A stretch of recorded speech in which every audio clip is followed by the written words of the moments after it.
देखें, कैंसर ये है कि हमारे जिस्म के जो अपने सेल हैं वो सारे एक स्पीड के साथ बढ़ते हैं, ग्रो करते हैं। वो टूटते फूटते रहते हैं, नए बनते रहते हैं, मगर ये टूटने फूटने का निज़ाम और नए बनने का निज़ाम एक तरतीब के साथ होता है। और जब वो एक ख़ास हद तक ग्रो कर जाते हैं तो वो उसके बाद उनका बढ़ना रुक जाता है। जैसे अगर आप यहाँ से कट लग जाए तो वो दोनों किनारों से सेल बढ़ते जाएंगे, जब वो आपस में मिलेंगे तो वो फिर रुक जाएंगे। कैंसर एक ऐसी बीमारी है जिसमें जिस्म के अपने ही सेल बेतरतीबी से बढ़ना शुरू हो जाते हैं, और ये जब बेतरतीबी से बढ़ते हैं तो वो एक गुच्छे की शक्ल में एक मास बना देते हैं,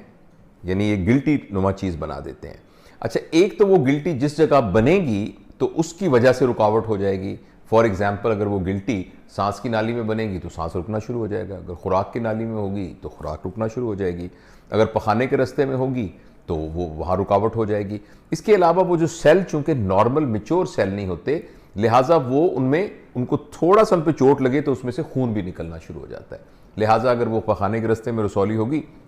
तो पखाने में खून आना शुरू हो जाएगा, अगर मसाने में होगी तो मसाने में खून आना शुरू हो जाएगा। एक तो ये मसला होता है। दूसरा ये मसला होता है कि वो वहाँ से सेल टूट के खून के ज़रिए,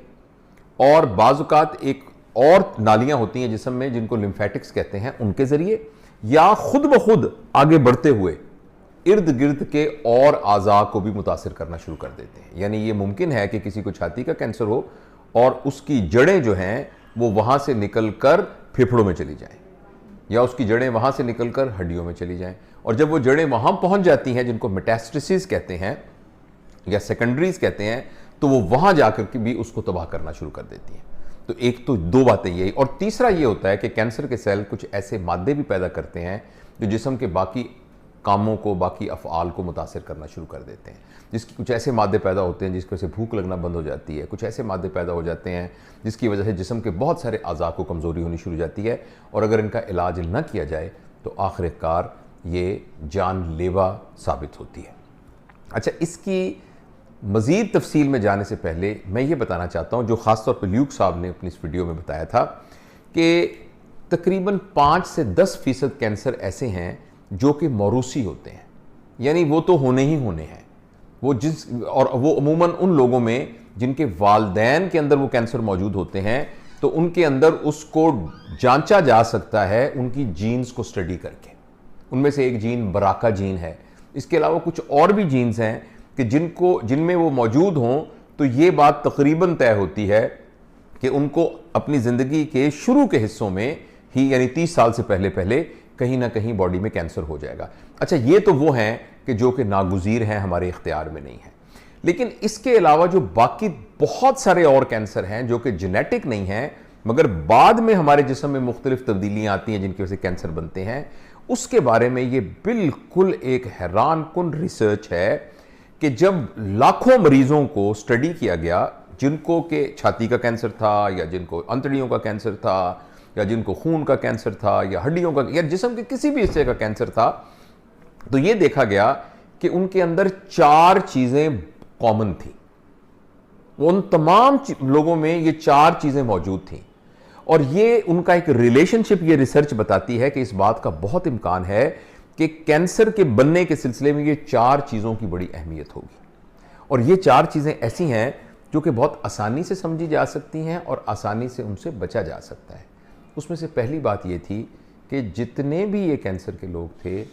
इनमें से अक्सरियत को कब्ज़ थी, कॉन्स्टिपेशन जिसे कहते हैं, क्रॉनिक कॉन्स्टिपेशन, यानी साल हा साल से उनके पखाने के इखराज का निज़ाम था वो ठीक नहीं था। जो दूसरी बात देखी गई कि उनमें से अक्सरियत को हाइपर एसिडिटी थी, यानी तेजाबियत उनके जिस्म में ज़्यादा थी। तीसरी ये चीज़ देखी गई कि उनमें से अक्सरियत की नींद पूरी नहीं होती थी। और चौथी चीज़ ये देखी गई कि उनमें से अक्सरियत को स्ट्रेस था, क्रॉनिक स्ट्रेस जिसको कहते हैं, साल हा साल का स्ट्रेस। छोटा मोटा स्ट्रेस तो एक तरह का, यानी हमारे यानी चैलेंज, छोटे छोटे चैलेंज जो होते हैं वो तो हमारी ज़िंदगी को जारी रखने के लिए बहुत ज़रूरी होते हैं, जिनके ज़रिए से इंसान जो है वो अपनी एफर्ट करता है, ये उसकी बात नहीं हो रही। लेकिन क्रॉनिक स्ट्रेस, मुसलसल स्ट्रेस वाली ज़िंदगी,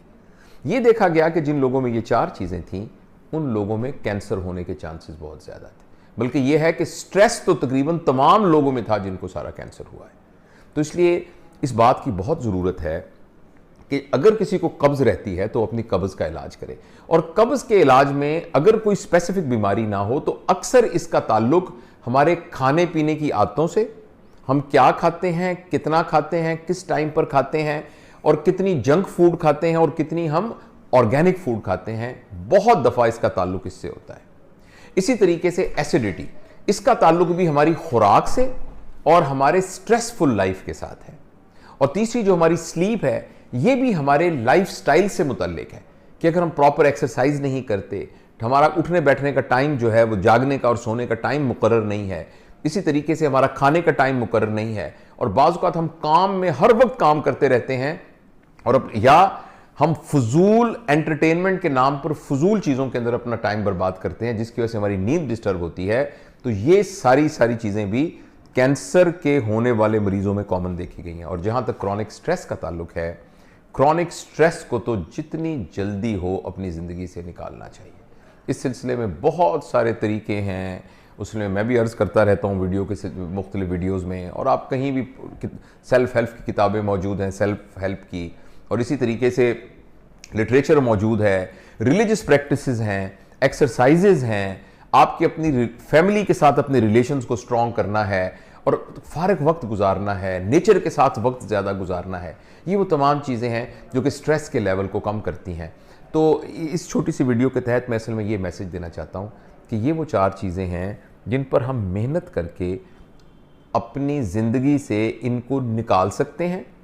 या आहिस्ता आहिस्ता इनकी कंट्रीब्यूशन जो हमारी हेल्थ में है उनको हम कम कर सकते हैं। और अगर हम ऐसा कर लेंगे तो कैंसर से बचाव मुमकिन हो सकेगा। मुझे उम्मीद है कि ये वीडियो मुफीद होगी।